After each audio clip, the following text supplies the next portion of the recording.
The Adventures of Sherlock Holmes, by Sir Arthur Conan Doyle. Adventure 3, A Case of Identity.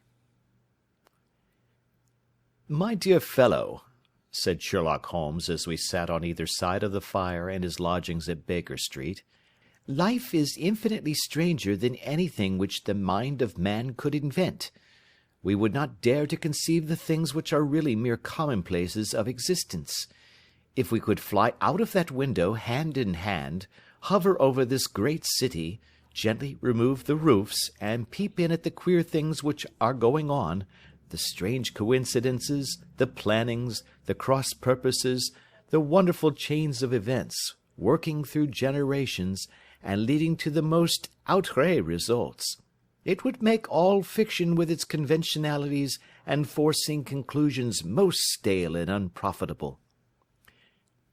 "And yet I am not convinced of it," I answered. "The cases which come to light in the papers are, as a rule, bald enough and vulgar enough. We have in our police reports realism pushed to its extreme limits, and yet the result is, it must be confessed, neither fascinating nor artistic."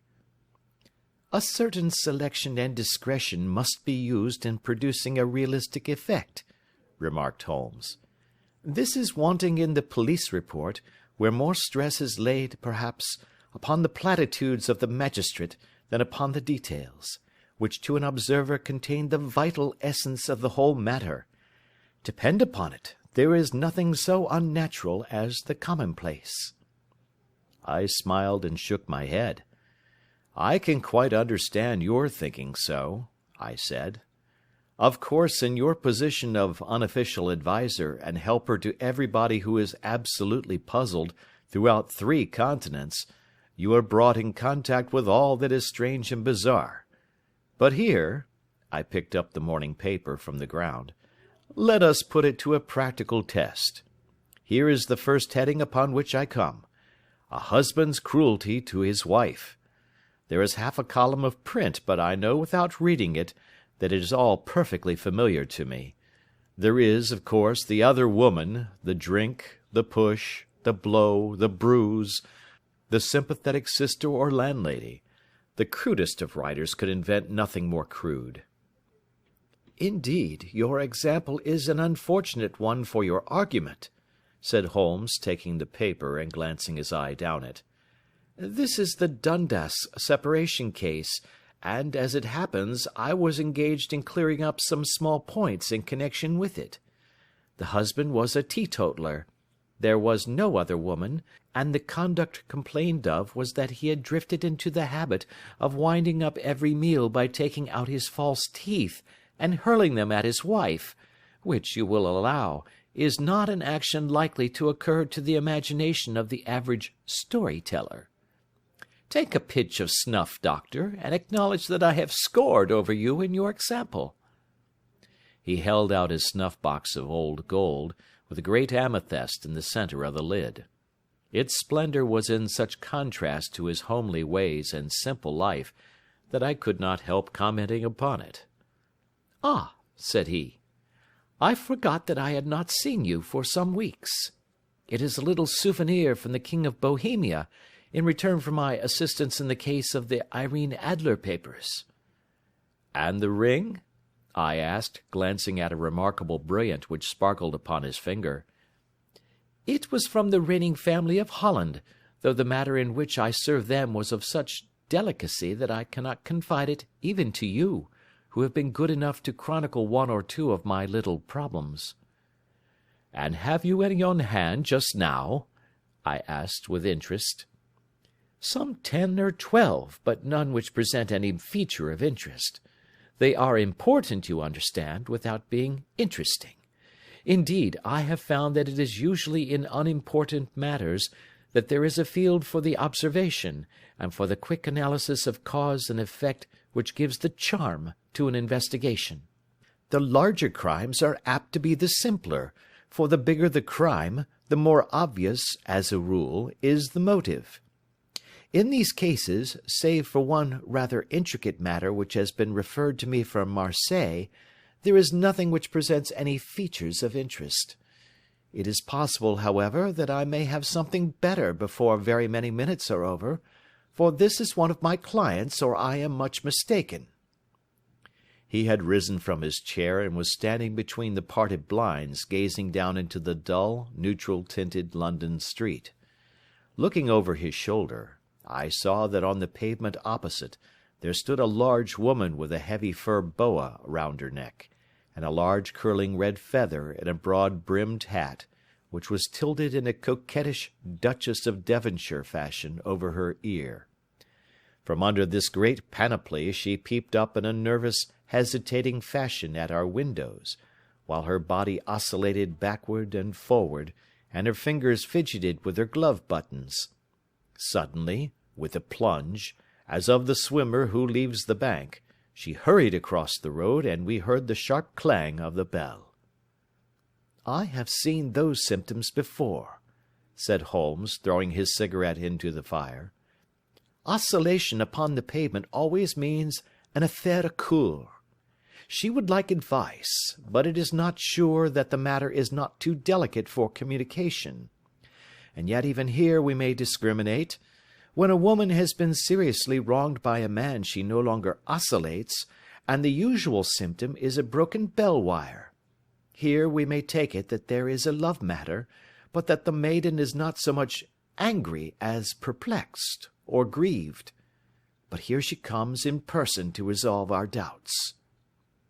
As he spoke there was a tap at the door, and the boy in buttons entered to announce Miss Mary Sutherland, while the lady herself loomed behind his small black figure like a full-sailed merchantman behind a tiny pilot-boat.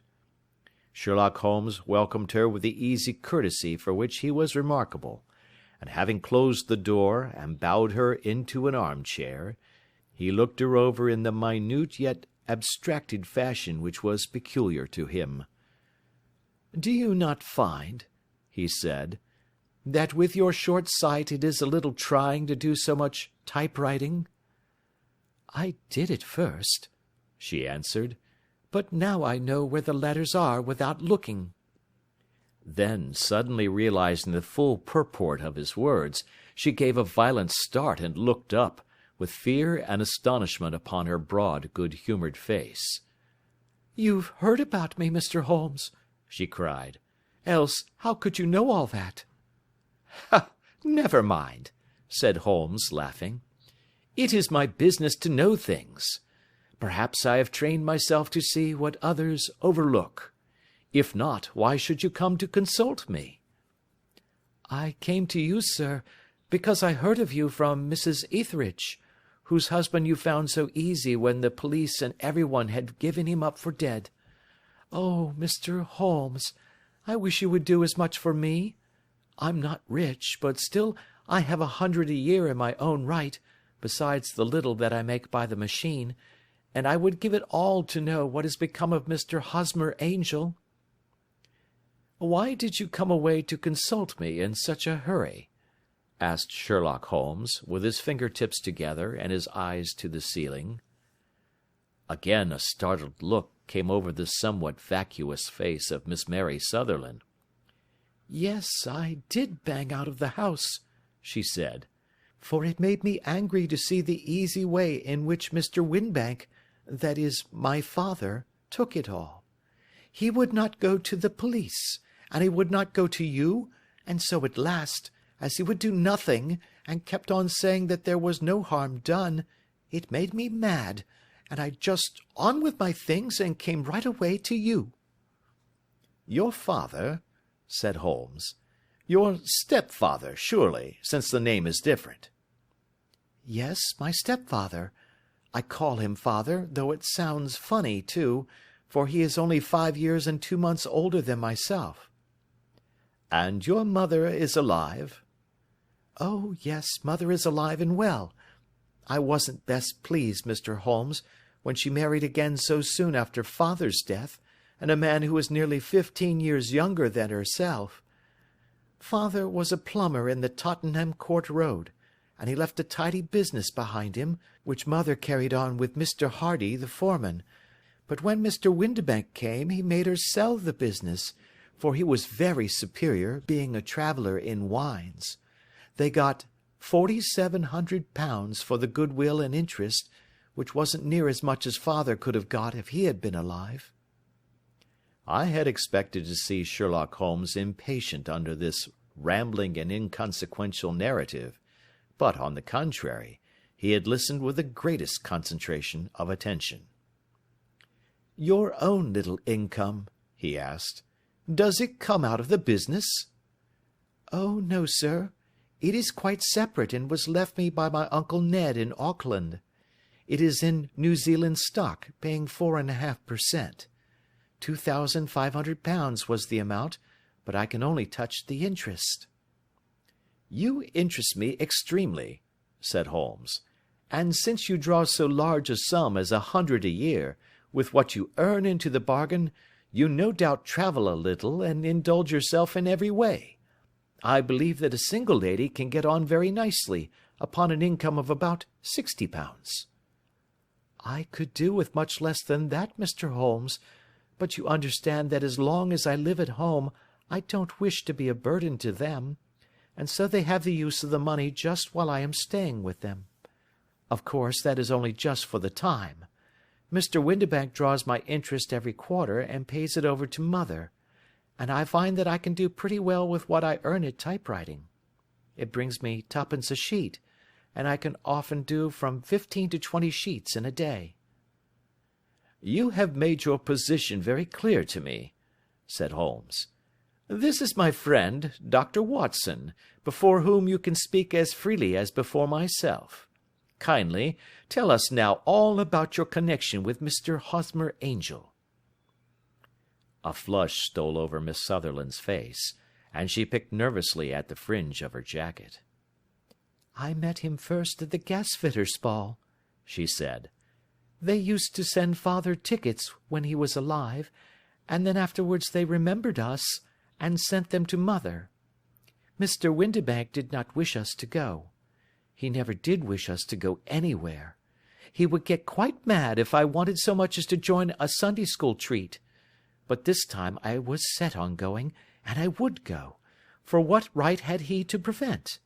He said the folk were not fit for us to know, when all father's friends were to be there, and he said that I had nothing fit to wear, when I had my purple plush that I had never so much as taken out of the drawer. At last, when nothing else would do, he went off to France upon the business of the firm, but we went, mother and I, with Mr. Hardy, who used to be our foreman, and it was there I met Mr. Hosmer Angel." "I suppose," said Holmes, "that when Mr. Windibank came back from France, he was very annoyed at your having gone to the ball." "Oh, well, he was very good about it. He laughed, I remember, and shrugged his shoulders, and said there was no use denying anything to a woman, for she would have her way." "I see. Then at the gasfitters' ball you met, as I understand, a gentleman called Mr. Hosmer Angel." "Yes, sir. I met him that night, and he called next day to ask if we had got home all safe, and after that we met him. That is to say, Mr. Holmes, I met him twice for walks, but after that father came back again, and Mr. Hosmer Angel could not come to the house any more." "No." "Well, you know father didn't like anything of the sort. He wouldn't have any visitors if he could help it, and he used to say that a woman should be happy in her own family circle. But then, as I used to say to mother, a woman wants her own circle to begin with, and I had not got mine yet." "But how about Mr. Hosmer Angel? Did he make no attempt to see you?" "Well, father was going off to France again in a week, and Hosmer wrote and said that it would be safer and better not to see each other until he had gone. We could write in the meantime, and he used to write every day. I took the letters in the morning, so there was no need for father to know." "Were you engaged to the gentleman at this time?" "Oh, yes, Mr. Holmes. We were engaged after the first walk that we took. Hosmer, Mr. Angel, was a cashier in an office in Leadenhall Street, and—" "What office?" "That's the worst of it, Mr. Holmes. I don't know. Where did he live, then? He slept on the premises. And you don't know his address? No, except that it was Leadenhall Street. Where did you address your letters, then? To the Leadenhall Street post office, to be left till called for. He said that if they were sent to the office he would be chaffed by all the other clerks about having letters from a lady, so I offered to typewrite them, like he did his, but he wouldn't have that, for he said that when I wrote them they seemed to come from me, but when they were typewritten he always felt that the machine had come between us. That will just show you how fond he was of me, Mr. Holmes, and the little things that he would think of." "It was most suggestive," said Holmes. "It has long been an axiom of mine that the little things are infinitely the most important. Can you remember any other little things about Mr. Hosmer Angel?" "He was a very shy man, Mr. Holmes. He would rather walk with me in the evening than in the daylight, for he said that he hated to be conspicuous. Very retiring and gentlemanly he was. Even his voice was gentle. He'd had the quinsy and swollen glands when he was young, he told me, and it had left him with a weak throat and a hesitating, whispering fashion of speech. He was always well dressed, very neat and plain, but his eyes were weak just as mine are, and he wore tinted glasses against the glare." "Well, and what happened when Mr. Windibank, your stepfather, returned to France?" "Mr. Hosmer Angel came to the house again, and proposed that we should marry before father came back. He was in dreadful earnest, and made me swear, with my hands on the testament, that whatever happened I would always be true to him. Mother said he was quite right to make me swear, and that it was a sign of his passion. Mother was all in his favour from the first, and was even fonder of him than I was. Then, when they talked of marrying within the week, I began to ask about father, but they both said never to mind about father, but just to tell him afterwards, and mother said she would make it all right with him. I didn't quite like that, Mr. Holmes. It seemed funny that I should ask his leave, as he was only a few years older than me, but I didn't want to do anything on the sly, so I wrote to father at Bordeaux, where the company has its French offices, but the letter came back to me on the very morning of the wedding." "It missed him, then?" "Yes, sir, for he had started to England just before it arrived." "Ha! That was unfortunate. Your wedding was arranged, then, for the Friday. Was it to be in church?" "Yes, sir, but very quietly. It was to be at Son Saviour's, near King's Cross, and we were to have breakfast afterwards at the St. Pancras Hotel. Hosmer came for us in a hansom, but as there were two of us, he put us both into it and stepped himself into a four-wheeler, which happened to be the only other cab in the street. We got to the church first, and when the four-wheeler drove up we waited for him to step out, but he never did, and when the cabman got down from the box and looked, there was no one there. The cabman said that he could not imagine what had become of him, for he had seen him get in with his own eyes. That was last Friday, Mr. Holmes, and I have neither seen nor heard anything since then to throw any light upon what has become of him." "It seems to me that you have been very shamefully treated," said Holmes. "Oh, no, sir. He was too good and kind to leave me so. Why, all the morning he was saying to me that, whatever happened, I was to be true, and that even if something quite unforeseen occurred to separate us, I was always to remember that I was pledged to him, and that he would claim his pledge sooner or later. It seemed strange talk for a wedding morning, but what has happened since gives a meaning to it." "Most certainly it does. Your own opinion is, then, that some unforeseen catastrophe has occurred to him?" "Yes, sir. I believe that he foresaw some danger, or else he would not have talked so, and then I think that what he foresaw happened." "But you have no notion as to what it could have been?" "None." "One more question. How did your mother take the matter?" She was angry, and said that I was never to speak of the matter again. And your father? Did you tell him? Yes, and he seemed to think, with me, that something had happened, and that I should hear of Hosmer again. As he said, what interest could anyone have in bringing me to the doors of the church, and then leaving me? Now, if he had borrowed my money, or if he had married me and got my money settled on him, there might be some reason, but Hosmer was very independent about money, and never would look at a shilling of mine. And yet, what could have happened? And why could he not write? Oh, it drives me half mad to think of it, and I can't sleep a wink at night." She pulled a little handkerchief out of her muff, and began to sob heavily into it. "I shall glance into the case for you," said Holmes, rising, "and I have no doubt that we shall reach some definite result. Let the weight of the matter rest upon me now, and do not let your mind dwell upon it further. Above all, try to let Mr. Hosmer Angel vanish from your memory, as he has done from your life." "Then you don't think I'll see him again?" "I fear not." "Then what has happened to him?" "You will leave that question in my hands.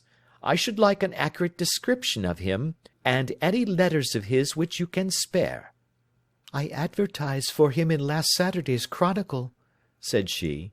"Here is the slip, and here are 4 letters from him." "Thank you. And your address?" "Number 31 Lion Place, Camberwell." "Mr. Angel's address you never had, I understand. Where is your father's place of business?" "He travels for Westhouse and Marbank, the great claret importers of Fenchurch Street." "Thank you. You have made your statement very clearly. You will leave the papers here, and remember the advice which I have given you. Let the whole incident be a sealed book, and do not allow it to affect your life." "You are very kind, Mr. Holmes, but I cannot do that. I shall be true to Hosmer. He shall find me ready when he comes back." For all the preposterous hat and the vacuous face, there was something noble in the simple faith of our visitor which compelled our respect. She laid her little bundle of papers upon the table and went her way, with a promise to come again whenever she might be summoned. Sherlock Holmes sat silent for a few minutes with his finger-tips still pressed together, his legs stretched out in front of him, and his gaze directed upward to the ceiling. Then he took down from the rack the old and oily clay pipe, which was to him as a counsellor, and, having lit it, he leaned back in his chair, with the thick blue cloud-wreaths spinning up from him, and a look of infinite languor in his face. "Quite an interesting study, that maiden," he observed. "I found her more interesting than her little problem, which, by the way, is rather a trite one. You will find parallel cases, if you consult my index, in Andover in '77, and there was something of the sort at The Hague last year. Old as is the idea, however, there were 1 or 2 details which were new to me, but the maiden herself was most instructive." "You appeared to read a good deal upon her which was quite invisible to me," I remarked. "Not invisible, but unnoticed, Watson. You did not know where to look, and so you missed all that was important. I can never bring you to realize the importance of sleeves, the suggestiveness of thumbnails, or the great issues that may hang from a bootlace.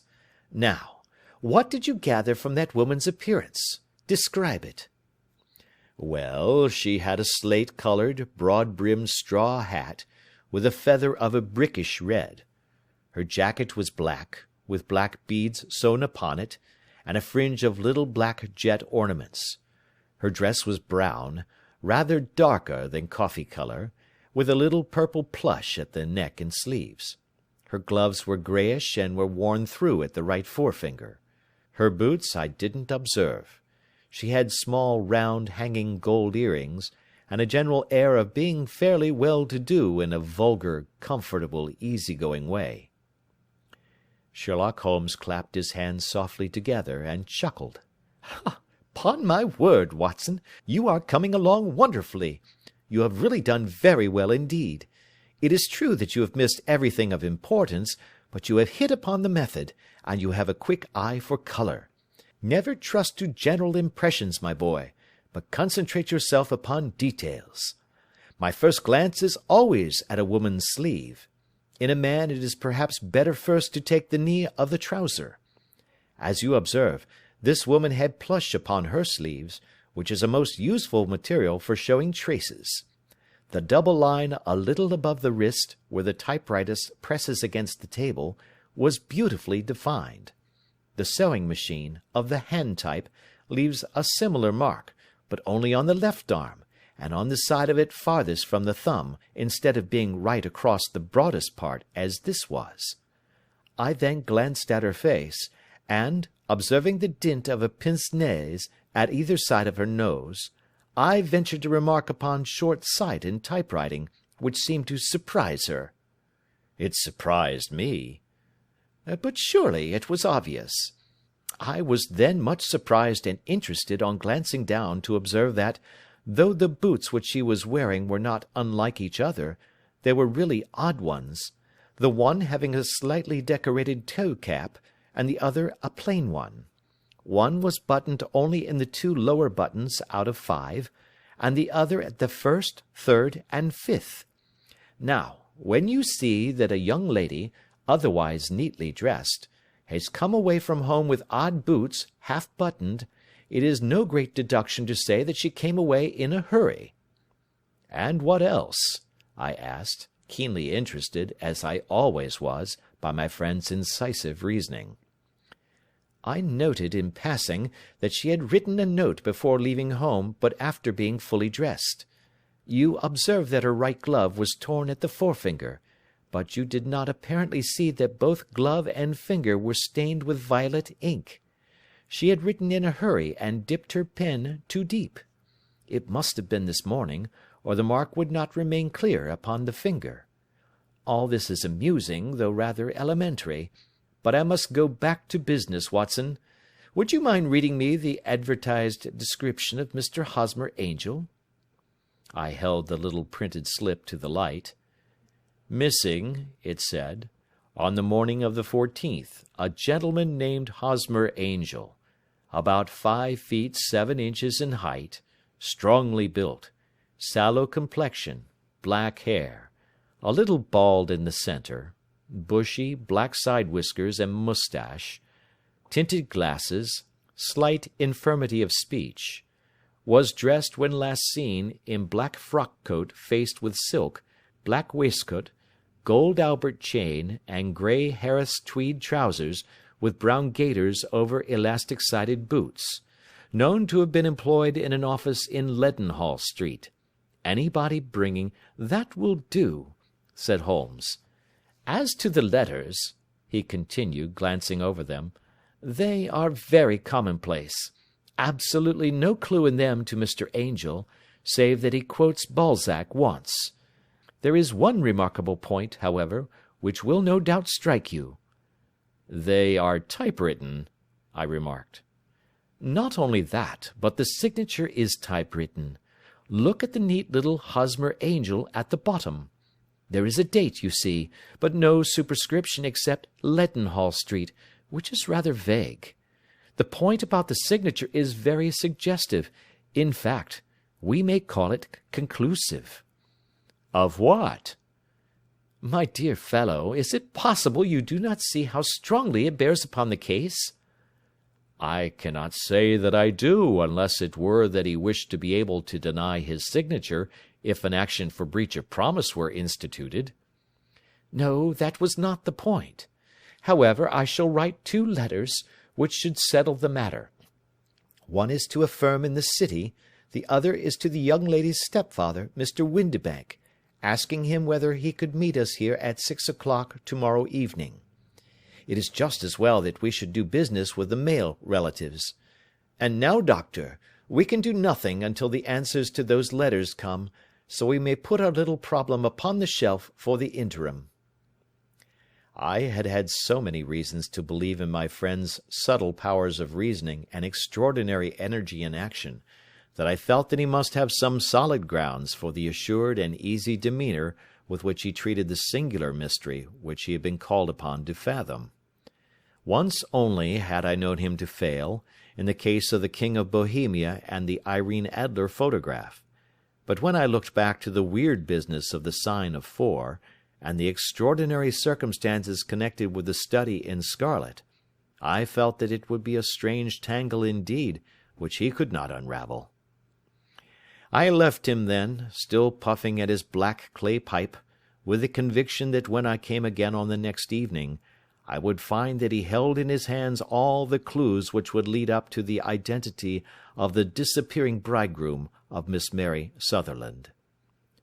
A professional case of great gravity was engaging my own attention at the time, and the whole of next day I was busy at the bedside of the sufferer. It was not until close upon 6 o'clock that I found myself free, and was able to spring into a hansom and drive to Baker Street, half afraid that I might be too late to assist at the dénouement of the little mystery. I found Sherlock Holmes alone, however, half asleep, with his long, thin form curled up in the recesses of his armchair. A formidable array of bottles and test-tubes, with the pungent, cleanly smell of hydrochloric acid, told me that he had spent his day in the chemical work which was so dear to him. "Well, have you solved it?" I asked as I entered. "Yes, it was the bisulfate of baryta." "No, no, the mystery!" I cried. "Oh, that! I thought of the salt that I had been working upon. There was never any mystery in the matter, though, as I said yesterday, some of the details are of interest. The only drawback is that there is no law, I fear, that can touch the scoundrel." "Who was he, then, and what was his object in deserting Miss Sutherland?" The question was hardly out of my mouth, and Holmes had not yet opened his lips to reply, when we heard a heavy footfall in the passage, and a tap at the door. "This is the girl's stepfather, Mr. James Windibank," said Holmes. "He has written to me to say that he would be here at 6. Come in." The man who entered was a sturdy, middle-sized fellow, some 30 years of age, clean-shaven and sallow-skinned, with a bland, insinuating manner, and a pair of wonderfully sharp and penetrating grey eyes. He shot a questioning glance at each of us, placed his shiny top-hat upon the sideboard, and with a slight bow sidled down into the nearest chair. "Good evening, Mr. James Windibank," said Holmes. "I think that this typewritten letter is from you, in which you have made an appointment with me for 6 o'clock?" "Yes, sir. I am afraid that I am a little late, but I am not quite my own master, you know. I am sorry that Miss Sutherland has troubled you about this little matter, for I think it is far better not to wash linen of the sort in public. It was quite against my wishes that she came, but she is a very excitable, impulsive girl, as you may have noticed, and she is not easily controlled when she has made up her mind on a point. Of course, I did not mind you so much, as you are not connected with the official police, but it is not pleasant to have a family misfortune like this noised abroad. Besides, it is a useless expense, for how could you possibly find this Hosmer Angel?" "On the contrary," said Holmes quietly, "I have every reason to believe that I will succeed in discovering Mr. Hosmer Angel." Mr. Windibank gave a violent start and dropped his gloves. "I am delighted to hear it," he said. "It is a curious thing," remarked Holmes, "that a typewriter has really quite as much individuality as a man's handwriting. Unless they are quite new, no two of them write exactly alike. Some letters get more worn than others, and some wear only on one side. Now, you remark in this note of yours, Mr. Windibank, that in every case there is some little slurring over of the E, and a slight defect in the tail of the R. There are 14 other characteristics, but those are the more obvious." "We do all our correspondence with this machine at the office, and no doubt it is a little worn," our visitor answered, glancing keenly at Holmes with his bright little eyes. And now I will show you what is really a very interesting study, Mr. Windibank," Holmes continued. "I think of writing another little monograph some of these days on the typewriter and its relation to crime. It is a subject to which I have devoted some little attention. I have here 4 letters which purport to come from the missing man.